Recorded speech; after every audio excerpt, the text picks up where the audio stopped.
trying to do some of this financial diligence yourself, um, how to conduct and how to compile a cash proof, also referred to as proof of cash, proof of revenue, is vital as it's a major component of your analysis. Um, so I think it's important to establish a framework of, what the proof of cash aims to do, and then we'll jump in and do a live example of a recent deal, and how you should be compiling, some of these findings. So when we think about the proof of cash in financial due diligence, the objective is to verify a company's revenue by comparing detailed financial reports to the bank statements. Um, the financial reports are typically in the form of a monthly profit and loss statement. Um, it's best practice to at least do a minimum of the last trailing 12 months. So um, it's August 2025. You would at least do 2024, and then very likely the first 6 months of 2025, given that's likely the cutoff period for the closed, financial statements, and they have, available bank statements. When, in addition, you want to exclude some non-revenue transactions, and we'll get into this once we start compiling an example.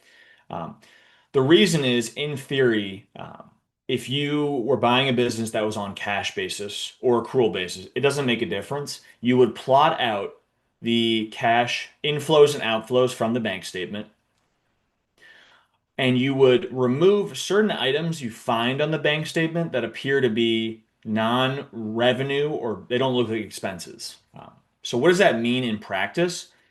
Things like internal bank transfers from one bank account to another, uh, those may appear on the bank statement and would be captured in your deposits, but you wouldn't expect the company to record those items as revenue. If they did, that would actually be a misclassification. So when you're compiling this cash proof, you want to exclude some of those non-revenue transactions as a deduct, from your total deposits. Because in theory, if the company is correctly reporting the cash inflows and outflows, those non-revenue items would be excluded from reported revenue per the QuickBooks file. And ultimately, the proof of cash is looks to portray an accurate financial picture by comparing what is per the bank statements uh, compared to the QuickBooks reports or the other financial statements. So it's a very important procedure. Uh, it helps with what I like to call the fraud check, or it's a gut check. So if there are material discrepancies between what is being reported on a cash basis from the bank side of things compared to the financial statements, you need to double click and ask management why some of these items are not reconciling before you go ahead and complete a business acquisition. Uh, in practice, here's what I see. More often than not, if there are variances between what is being reported in the bank and what is being reported in the company's QuickBooks or financial system, it's very likely due to either non-revenue items that are being incorrectly recorded in the financial statements. Things like if they accidentally recorded a transfer as revenue, if they accidentally recorded, a withdrawal to another account as an expense, or there are certain items, if they operate on an accrual basis, you need to take into account the change in balance sheet accounts. So if accounts receivable goes up in one month and down in another month, you need to adjust your cash proof to reflect the change.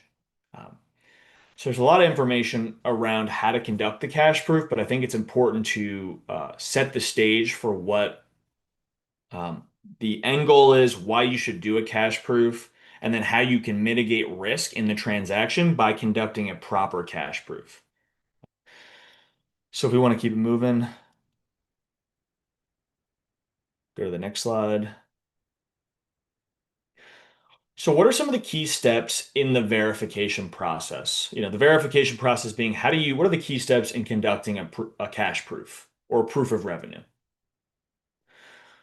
You want to select an appropriate period and identify, what months are you going to analyze? So if we think back to our example, um, if it's currently August 2025, at a minimum, I would conduct a proof of revenue and expense over 2024 and 6 to 7 months of 2025. And by selecting this period, you can do this in the beginning of your LOI or financial due diligence. So you can establish a historical period for the sellers and management of what your analysis is going to be conducted over. Typically, a financial due diligence is conducted over at least a 3-year historical period plus the trailing 12 months. Um, so, you very well could do a cash proof for 3 or 4 years. In terms of risk areas, I would start with the most recent trailing 12 months and then work backwards because from a risk standpoint, a lot of times valuations are based on an average of the trailing 12 months or the last 24 months. So that is your period that's most impactful in terms of valuation, typically in practice. Now, the next steps are you want to review the transfers when you're analyzing the bank statements. So these bank transfers and other non-revenue items need to be carefully analyzed when you're scrolling through the bank statements. So the reason why this is important is if you do happen to miss certain revenue or certain items on the bank statements that should be removed, for purposes of your analysis, you won't be calculating it correctly. Uh, so it's very important when you work through the bank accounts and the bank statements that you're taking your time with this. And if you're not comfortable, reading the analysis or conducting it, I would recommend hiring, someone such as a financial due diligence provider or who is comfortable in the space to conduct this procedure on your behalf. Um, so I'd love to hear from you if you have questions during this presentation about your deal, things, you have questions over the analysis, feel free to write in the chat or the Q&A, and I'd be happy to get through, as much as I can um, at the end of the webinar. I would love to see who's joined us today. In terms of where you are in your search. So I'm not sure if we can pop up that first polling question. I'd love to see where people are in their search process.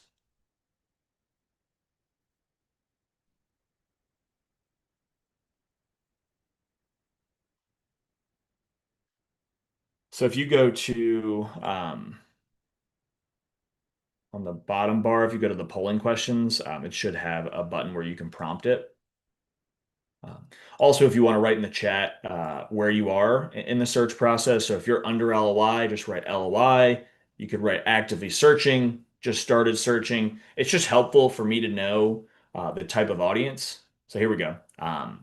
So where are you in your business search process? Are you under LOI, actively searching for, the past 3, 6, 12, 18 months? Or have you just started your search? And if you've just started your search, welcome to this world of SMB acquisitions. Very likely a lot of you have read the Buy Then Build book by Walker Deibel. If you have not, I'd highly recommend it. You know, it's one of the foundations of this SMB acquisition space. There's also the HBR, How to Buy a Business book, written by a few of the Harvard professors. I would recommend as well. Those are two great books that can help with your search. Also, if okay, so it looks like about half are actively searching, so that's wonderful. One is under LOI, and then about 30% are just starting your search. So it's a great mix of people. This topic is applicable to everyone, especially when those who are kind of close on an LOI because this kind of analysis is something you should do when you are under LOI and you're thinking about, you know, I'm concerned about the financials or I'm not concerned, but I just want to verify that the financials are jiving, that there's not material discrepancies in the numbers they're reporting. And hopefully, the objective of this analysis is to achieve that result.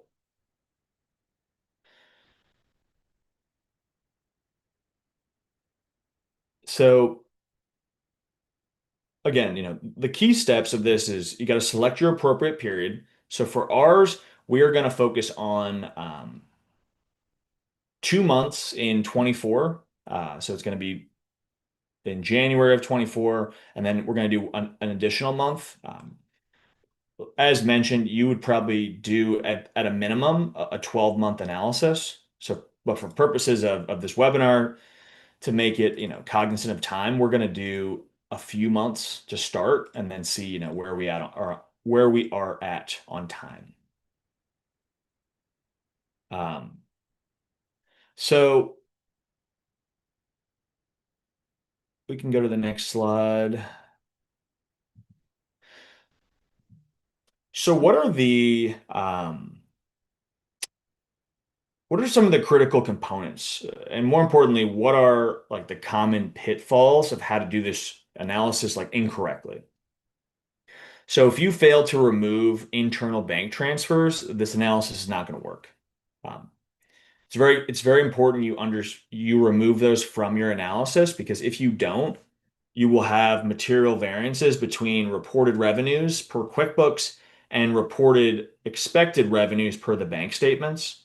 So that's a big one I see missed a lot in practice. And then um, incorrectly, typing in the numbers is another big one. So when you go to the cash receipts for the particular month, make sure you're typing in the actual deposits correctly because otherwise, it's your analysis is going to get screwed up. So those are two of the bigger ticket items and things to look out for.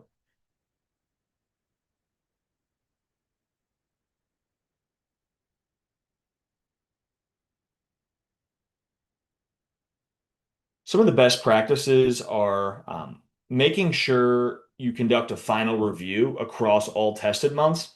So in theory, what you would do is you would punch in the credits and debits for each month.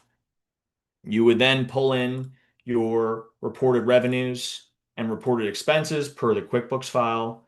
It's often easiest to do this in Excel.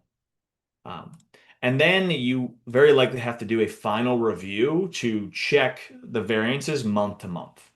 You might need to double check all your numbers against the bank statements, which is typically what I do as best practice. You can go to the next slide.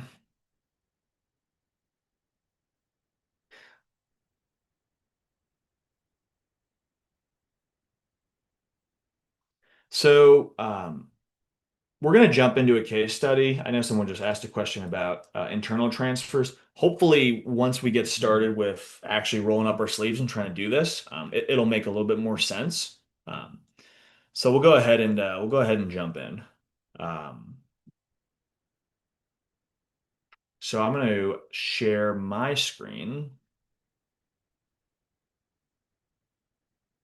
Let me just see if I can do that.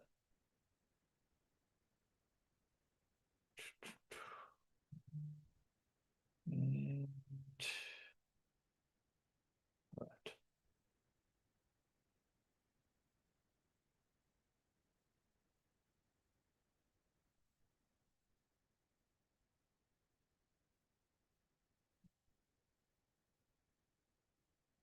Okay, so um, this is a typical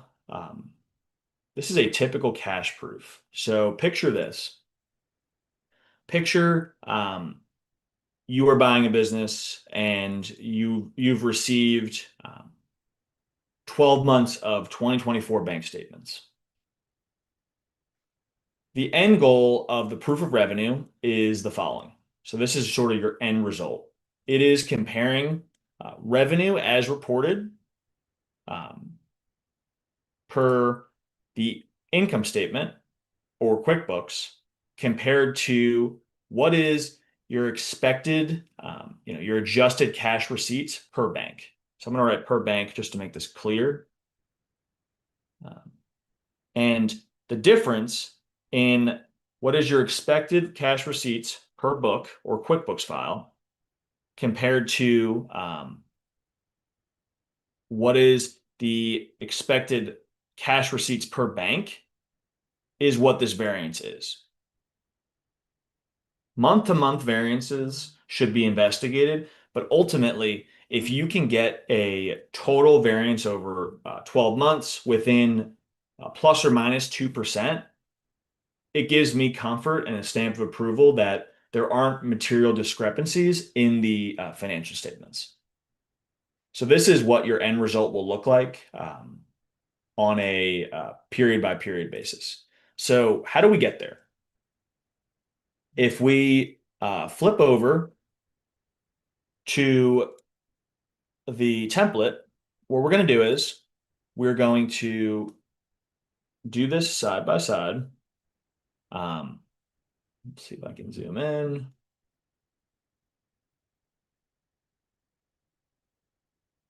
All right, let's see if I can.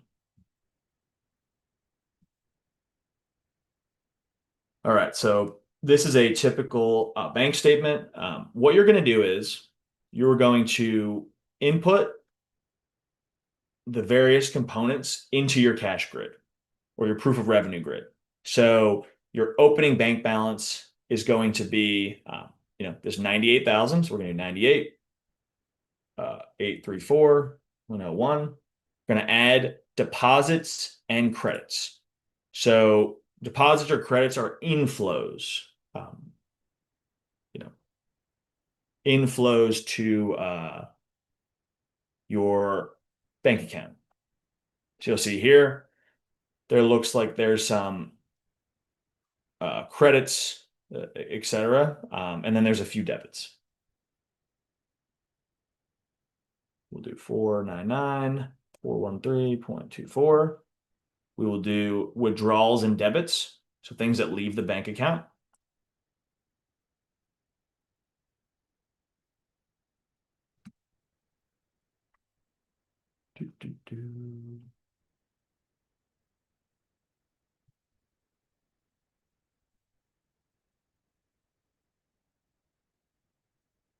Okay. We will do 538. And then per the bank statement, it doesn't look like there's any service charge. Your ending balance should be 60,174. And here we go. Closing bank balance. So the first step is really plotting these out over your entire period. The next step is scrolling down to revenue as reported. So the revenue as reported should be, if you go to the income statement, it should be total income in the given month we're looking at. So this is a typical bank statement, or this is a typical profit and loss statement, and we are only focusing on January 2024. So imagine this. Imagine you were given monthly P&L from a company's QuickBooks file. This is what the data output would look like. This is over 3 years, I believe. So you would pull in the January revenues as reported per the income statement.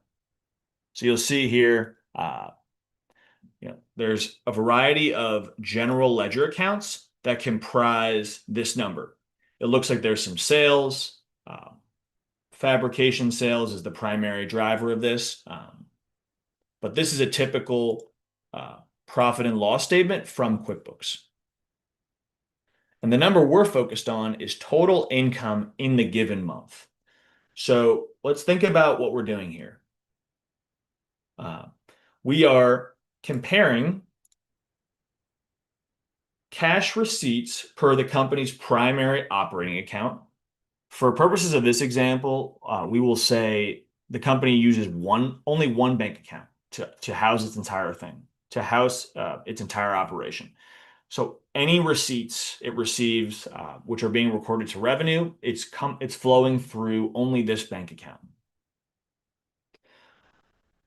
We're comparing that to the revenue as reported in the company's QuickBooks. So if the company reports on a cash basis or accrual basis, this number should be reflective. This is a good starting point. When we compare it initially, one thing that pops out to me is the cash receipts per the M&T bank account is $499,000. When we look at the revenue as reported, they're actually showing less. So they're showing about 450,000. So from a risk standpoint, the risk for proof of revenue is the company is reporting revenues that are higher than cash receipts. So in this example, the risk here is lower because the company actually is reporting lower than the cash receipts originally received. But how do we reconcile this variance? I would expect typically these variances month over month to be close unless there's a significant change in the balance sheet. So if we go back to the bank account, like how do we do this in practice?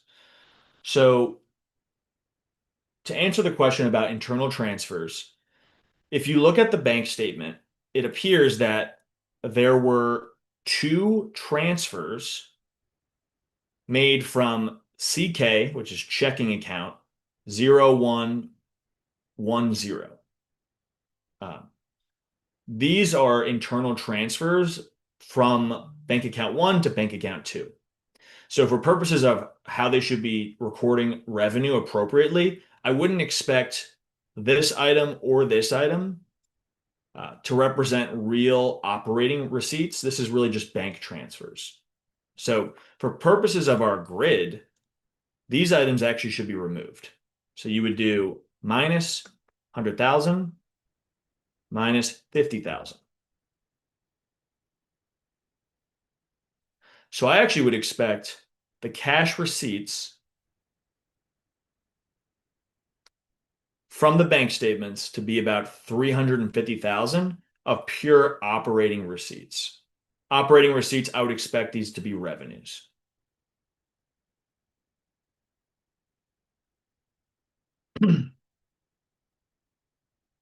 Um,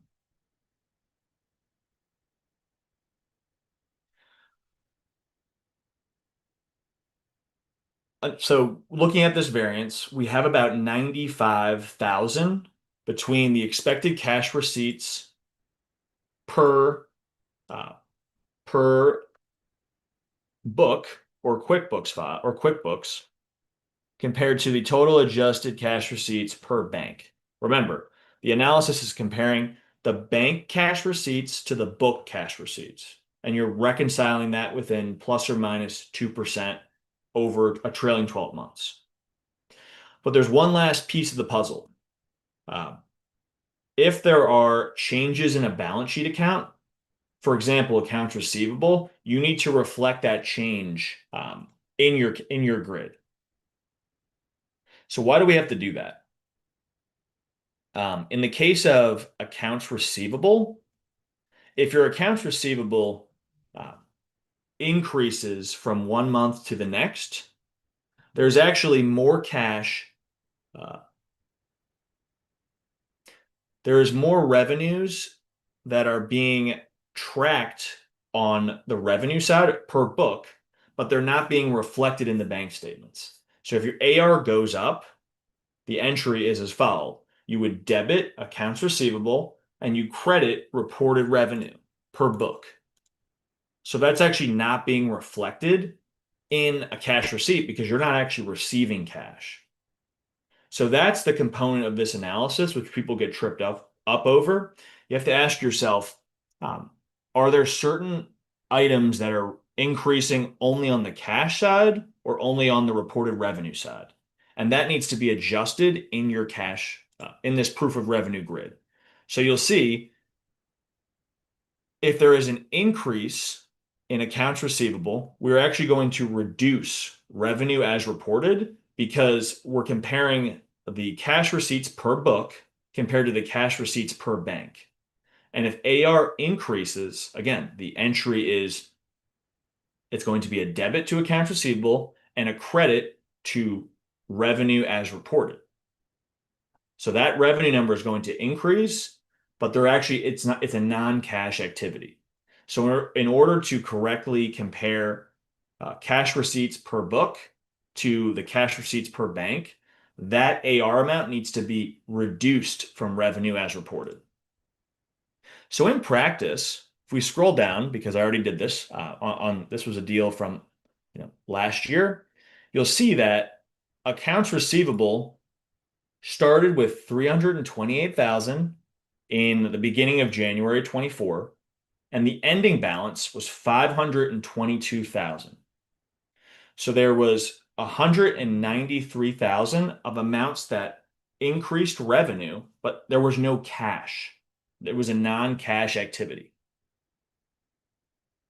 So this change needs to be reflected in our grid. So if we go back over to the clean template, typically you would plot these out on a month-by-month basis. For purposes of this, I'm going to hard code this number in, and away we go.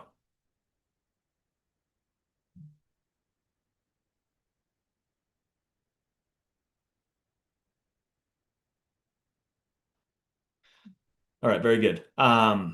So that is an example of plotting out how to analyze the bank statements and plot these out. You would conduct this analysis on a month-by-month basis. So if we want to flip to February, we'll again be doing a very similar approach to plotting these out, understanding what we're looking at, and then going from there. So if we flip over to our if we flip over to February, let's keep this moving. So you'll see here in January, there is something we're probably going to need to double click on. The variance is well over our 2% threshold. It's actually, significantly lower than the revenue per the cash receipts per the bank. So we need to understand, are there other things we're not including that we might need to be thinking about? So if we flip over to February, again, for purposes of our analysis, it's helpful to learn the mechanics of it and how we should be doing this. So we're going to pull in an opening bank balance for February equals the closing bank balance.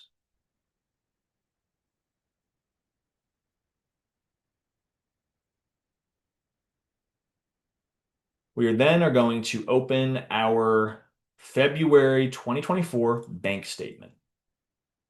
And again, initially, all we're doing is plotting the various components into our grid. We don't even need to begin our analysis. Our first objective is making sure we get these numbers in correctly. So you'll see that the beginning balance should equal the ending of January, which is 60,000. The company saw significant, credits and debits. So they had about 824,000 of credits. So we're going to add that to our grid. And then we are going to add in the withdrawals or debits. I say withdrawals or debits because based on the bank statement, they call them a little bit different things. You can think of withdrawals and debits as disbursements, so items that leave the bank account.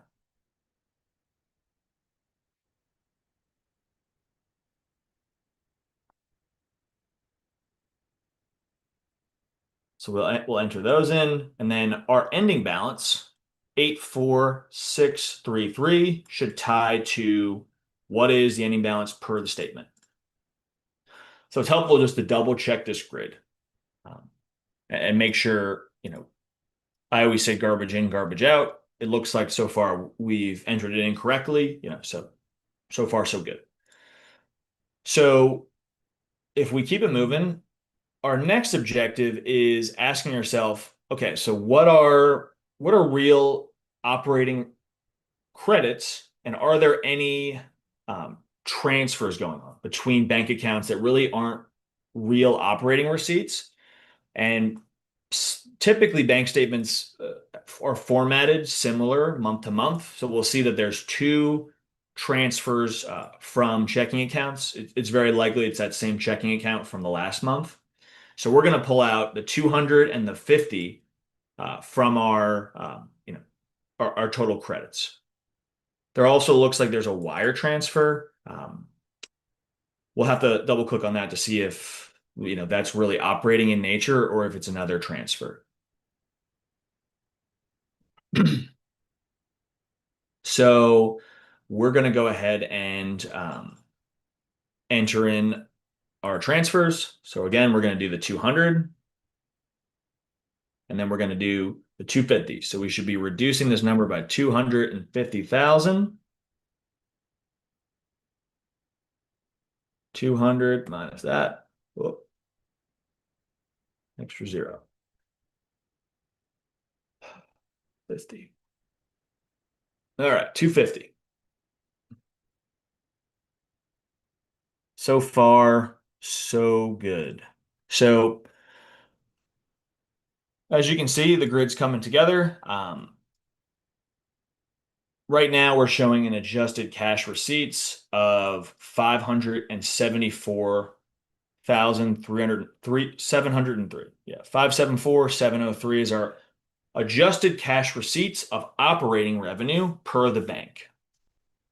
What's next? Next, we're going to pull in revenue as reported for February. So similar to January, we're going to head over to our income statement and we're going to pull in February 2024.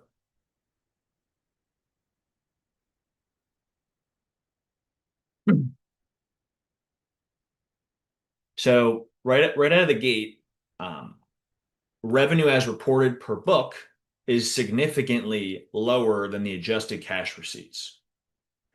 So there's a there's certainly something else that is being reflected in revenues that is missing from the bank statements. So the first off is there was a change in accounts receivable month to month. So typically for SMBs, this is going to be one that you need to make sure you get right. So it looks like in this case, the accounts receivable decreased month to month. So if we scroll down to the grid, which I nicely plotted out, accounts receivable went from 522 to $433,000. So what's actually happening? When AR is reduced, AR sits in a asset position. So the only way it can be reduced is if it's credited. So the way you reduce accounts receivable is cash comes in the door. When cash is collected, cash hits the bank statement and is reduced by, it reduces itself. So AR is reduced. So in practice, if we go back to our grid, on the bank accounts, they received certain cash, which was collected and received per the bank, which is in this grid, but it wasn't actually being reported as revenue. That revenue was reported likely, months prior. So in order to correctly compare the expected cash receipts per book compared to the cash receipts per bank, the change needs to be added to reported revenue because there's a cash activity, accounts receivable goes down, but this reported revenue number is not adjusted. So if you want to compare apples to apples, you need to add in those cash amounts collected, which reduced AR. So in practice, we would go over to our grid and we would take the change. Again, If AR decreases from the beginning of the month to the end, we're going to add that, which is why you'll see here, I have accounts receivable increase is a reduction, and then decrease is a positive. Okay, let's see. Oh, alrighty.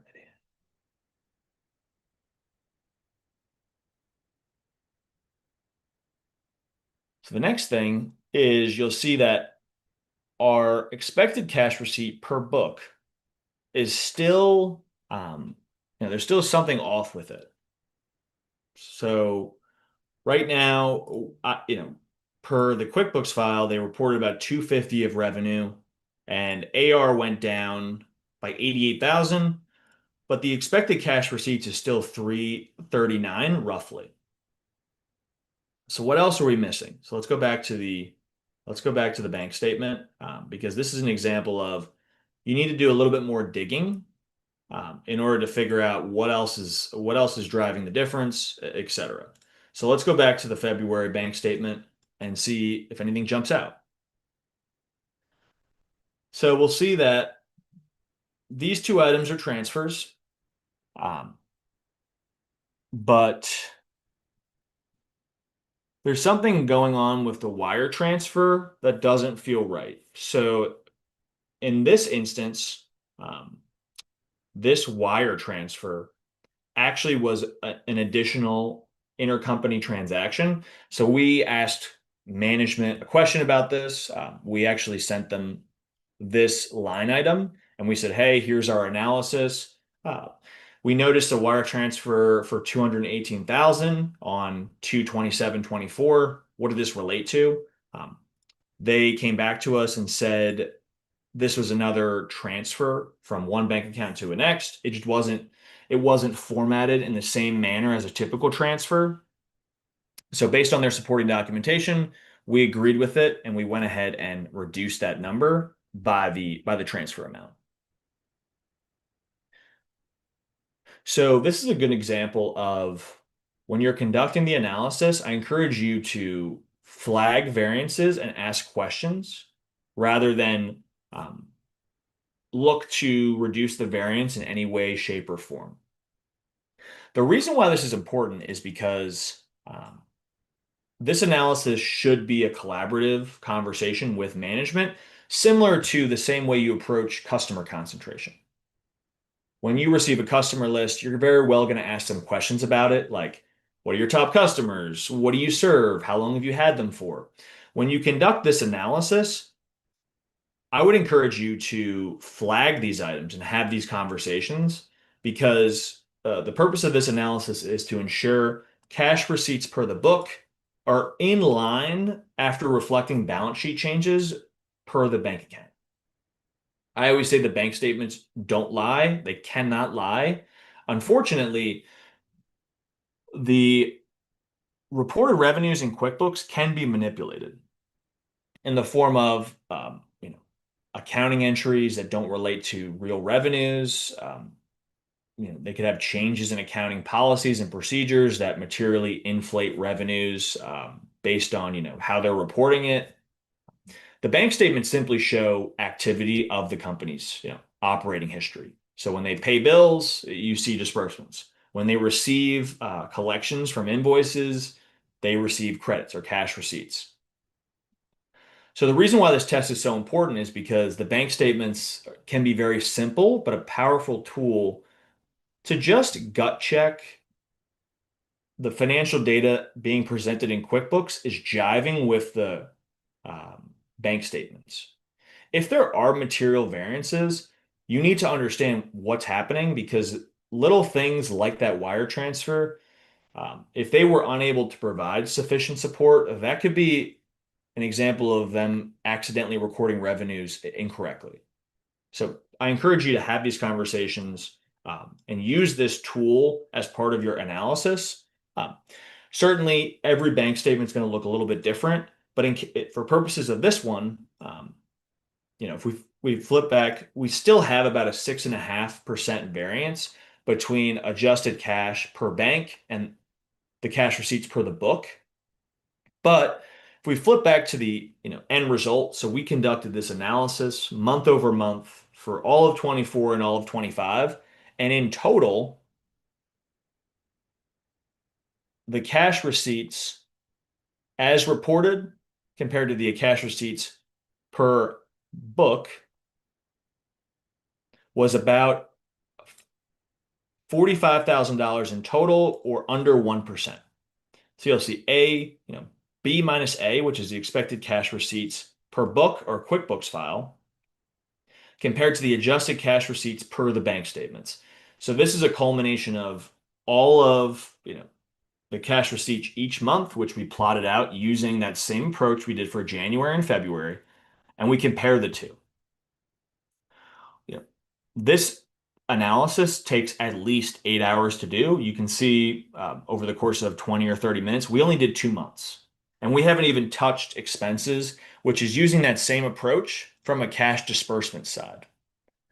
You'll see, very at a high level, the proof of expense does the exact same thing. It compares the total adjusted cash disbursements per the bank compared to the expected cash disbursements per book. Per book being QuickBooks file or other internal financials, monthly financials, etc. So, there's a lot to unpack with that. If you had questions over, how to conduct it, I'm looking at a proof of cash. I'd be happy to help. I conduct standalone cash proofs for your deals. If you think that's valuable, feel free to message me on LinkedIn. We have a lot of questions that come in, so I'm going to jump in and try to get to some. So from my side of the house, if you want to, I'll stop sharing if you want to share your screen. So let's see.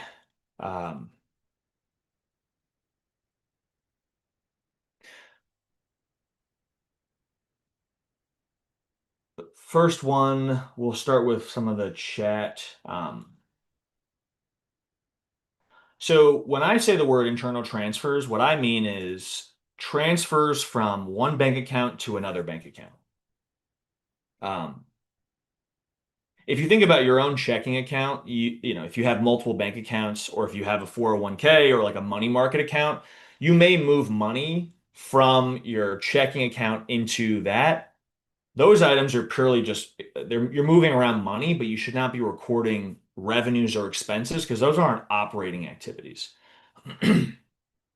So that's what I mean when I say, internal transfers. If we flip back to the grid, if we think back to the grid, at least I won't flip back to it. It's very important to catch those transfers because if you don't, your expected cash receipts per bank is going to be always higher than what's shown on the book typically. Depending on the bank statements, it's easier in some to flag these transfers. If we think back to the example, it clearly said the word transfer. You could also look for like X for, if it feels like it's a transfer, sometimes I'll highlight them and send them back to the company and just ask them about it. So hopefully, that helps explain it.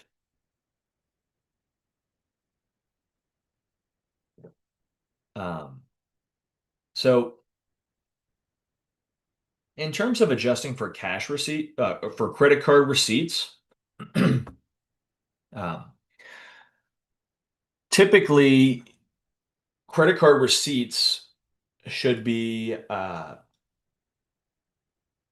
recorded as revenues. So depending on how they're being reflected in the bank statements, I would expect them to be included unless you have things on the balance sheet that reflect credit cards. So for example, like a credit card payable, that would be something you would adjust for in a proof of expense. But on a revenue side of things, a lot of the adjustments you're going to make are changes in AR, especially for small businesses. The largest balance sheet account is often AR.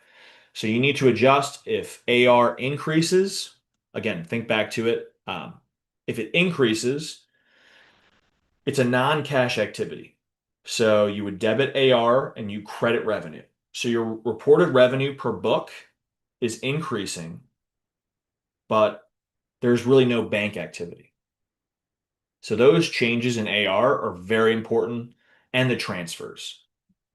Internal transfers from the bank side of things is critical, and making sure you get the change in AR correctly on the book side is where you're going to be able to resolve a lot of your problems. So, see if we can get to another question. Other typical non-revenue items like that I see on the bank statement could be things like loan proceeds. So, um, if they received an inflow of money from like a line of credit or like a PPP loan, I know that was a lot during COVID. Those items should not be reflected as income, like reported revenues. They may be in like the other income line item on the income statement. Um, but things like loan proceeds, you're going to have to remove. Additionally, payments on loans on the expense sides are also things you're going to have to flag. So I see that a lot in practice.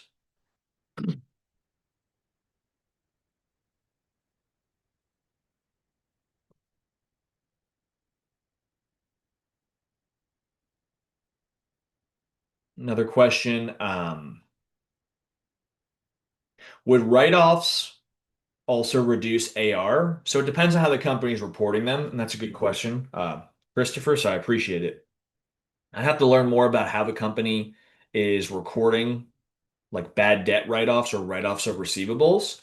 And based on how they were doing that, we would have to apply the appropriate procedure to, the proof of cash or the proof of revenue grid. Um,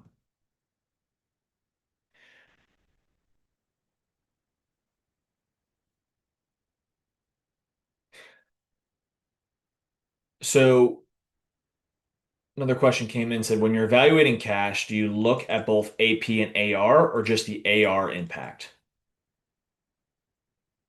So on the accounts payable side of things, that relates to your proof of expense. So it's the same approach as receipts as we do for payables, but it's flipped. So if you pay down, if accounts payable goes down, there's likely a cash component that's being paid to reduce that amount. If you owe a vendor $25,000, it might sit on your accounts payable. If once that's paid off, it's very likely, it's going to hit the bank statement in the form of a disbursement, and that AP will be reduced. So you adjust your proof of expense grid in the same manner as we did for AR. So certainly AP and AR are both evaluated. They're just evaluated in different analysis. One is on the proof of revenue, and the other side is on the proof of expense. Uh, the reason why they're bifurcated and separated is because if you by isolating, focusing just on revenue activities and balance sheet accounts which relate to revenues like AR, you can more accurately assess that quality of revenue and test it appropriately. Um, this is best practice across industry for financial diligence. So, that's how to think about those two buckets. Um,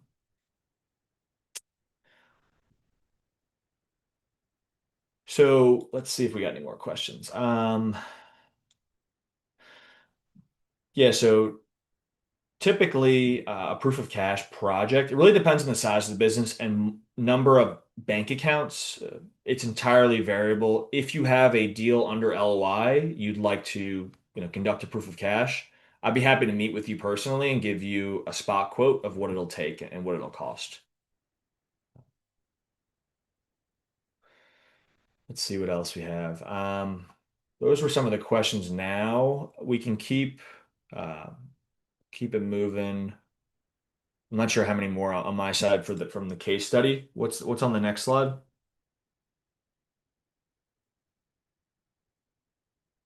Yeah, so this just does another high level snapshot of what we just covered. So again, the proof of cash focuses on comparing revenues per book compared to revenues per bank. So you'll see here, this is a different company, a different deal. The adjusted cash receipts per bank, that's what that shit. That's line A. Line B is your expected cash receipts per book or per revenue as reported. So you pull in this line item revenue as reported is the culmination of all the total incomes month to month. And you adjust it for things like, you know, as we mentioned, loans and exchanges. So in this instance, one of the other months, the company must have received funds for a loan. Um, those loan amounts should not be reflected as revenues. On the flip side, adjusting for changes in AR is going to be your big ticket item. In total, what you're looking for again on the revenue side of things is plus or minus 2% as an appropriate variance. And the risk is your revenue, line B, which is revenue per book, is higher than the adjusted revenue per bank. And in this instance, it's just touching our allowable threshold, but you can make an argument you might want to into this further because there is a risk that the company is overstating their revenue by $152,000. So if it were me buying the business, I may double click and try to get this within 1%. Um, but again, depends on your deal and your level of risk and what you're willing to tolerate.